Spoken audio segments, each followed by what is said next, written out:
Bonjour et bienvenue dans les Infos d'Orient, l'hebdo sur l'actualité des chrétiens d'Orient.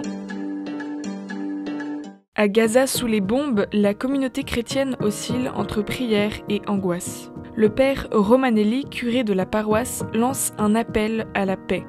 Dans un message à Terre Sainte Magazine, il implore non seulement un cessez-le-feu, mais la fin de cette guerre et le début d'une période de paix pour toute la Terre Sainte. La reprise des hostilités dans la nuit du 17 au 18 mars a fait plus de 400 morts, mettant fin à 2 mois de trêve. Le prêtre témoigne de la détresse des fidèles et de l'aide apportée aux réfugiés dont les malades et les enfants handicapés pris en charge par les sœurs de Mère Teresa. Le Conseil œcuménique des Églises et Caritas Internationalis dénoncent cette escalade et appellent à la protection des plus vulnérables. Alors que les négociations pour un cessez-le-feu en Ukraine se poursuivent, sa béatitude Sviatoslav Shevchuk, archevêque majeur de l'Église gréco-catholique d'Ukraine, a accueilli cette semaine une délégation de l'Église catholique des États-Unis.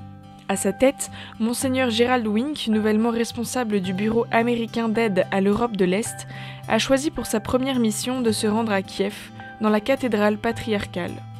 Un geste fort que sa béatitude Sviatoslav Shevchuk a salué, soulignant que cette solidarité transatlantique démontre aux dirigeants du monde comment soutenir concrètement l'Ukraine et œuvrer pour la paix.